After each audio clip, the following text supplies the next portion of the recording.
Shefali ma'am. Now I'm going to teach you English of Standard 7 English. 3 questions. The first chapter's name is, I know you guys are staying at home, so be safe, stay healthy. Now we are going to start out English course books chapter first, which I already taught you in the class. But as expeditions, we are going to read this chapter again. The chapter's heading is 3 questions. The story has been written by Leo Tolstoy. In the beginning of the story, there is a king who has 3 questions in his mind. Individually, he asks everybody in his kingdom about those 3 questions answers.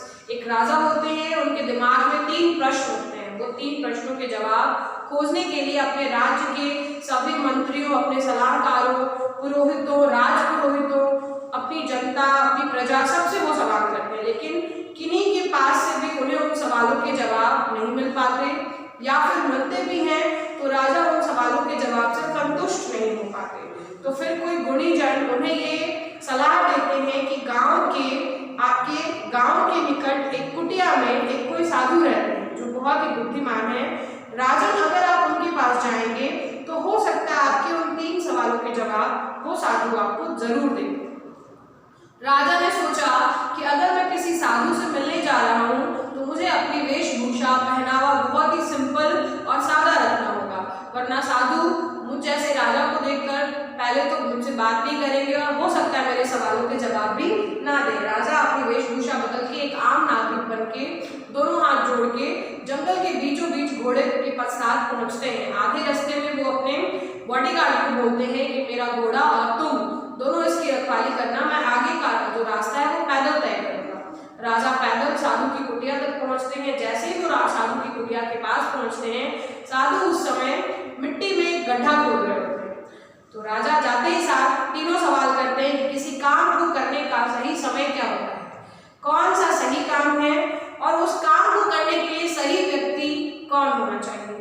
राजा ये सवाल लगातार 2 से 3 बार साधु से पूछते हैं. साधु राजा की तरफ कोई ध्यान नहीं देते और अपना गड्ढा खोदने में लगे रहते हैं. बहुत बार सवाल पूछने पे राजा का मन उठ जाता है. वो साधु को गुस्से से कहते हैं, आपका गड्ढा खोदने का काम मैं कर देता हूँ. फावड़ा और कुदाल लेके राजा गड्ढा खोदने के काम में लग जाते हैं. गड्ढा खोदते खोदते कम से कम तकरीबन शाम हो जाती है. जैसे ही शाम की वेला आती है, राजा फिर से वो सवाल साधु से पूछते हैं. साधु इस बार भी कोई जवाब नहीं देते. तपती दोपहर में राजा गड्ढा खोदते रहते हैं. फिर आखिरकार शाम होती है, ठंडी हवा चलने लगती है. दूर से एक व्यक्ति धोती कुर्ता पहने अपने पेट पे हाथ रखे हुए जोर से चिल्लाते हुए बचाओ बचाओ करते हुए आके राजा के सामने जमीन पे गिर जाता है. राजा ये देखकर स्तब्ध रह जाते हैं. उसको उठाते हैं, पानी पिलाते हैं और जब उसका घाव देखते हैं तो कहते हैं ये घाव तो बहुत गहरा है, तुम्हें किसने चोट पहुंचाई. तो वो व्यक्ति कहता है मुझे मेरे कर्मों की सजा मिली है. ये कह के वो बेहोश हो जाता है. साधु और राजा मिलकर के उसे उठा के कुटिया के अंदर ले जाते हैं और उसे विश्राम करवाते हैं. उसके घाव को मरहमपट्टी करते हैं. एक बार करने पे वो घाव नहीं भरता, दोबारा मरहमपट्टी करते हैं, जड़ी बूटियां लगाते हैं और जैसे ही जड़ी बूटियां वो व्यक्ति खाता है उसे नींद आ जाती है. राजा उसी कुटिया में जमीन पे सो जाते हैं और बिस्तर पर उस व्यक्ति को लिटा देते हैं. साधु बाहर कुटिया की तरफ सो जाते हैं. सुबह होती है. राजा के मन में वापस से वही 3 सवाल आते हैं और वो साधु से हाथ जोड़कर कहते हैं, क्या आप मुझे मेरे सवालों के जवाब देंगे? अगर नहीं देंगे तो मैं यहाँ से चला जाता हूँ. राजा ने कहा तुम्हें तुम्हारे सवालों के जवाब, साधु ने राजा को कहा तुम्हें तुम्हारे सवालों के जवाब मिल गए हैं. साधु की कही हुई उस बात पे राजा बड़े अचंभित होते. वो कहते हैं कि मुझे तो सवालों के जवाब आपने दिए ही नहीं, मुझे कैसे सवालों के जवाब मिले. तो साधु कहते हैं जब तुम गड्ढा खोद रहे थे वो काम सबसे जरूरी काम था. उस समय सबसे जरूरी आदमी तुम थे और उस काम को करने में तुम इतने तल्लीन थे कि तुम पे आया हुआ संकट भी मिट गया था. सबसे पहले उस व्यक्ति को उठाओ जो बिस्तर पे लेटा है.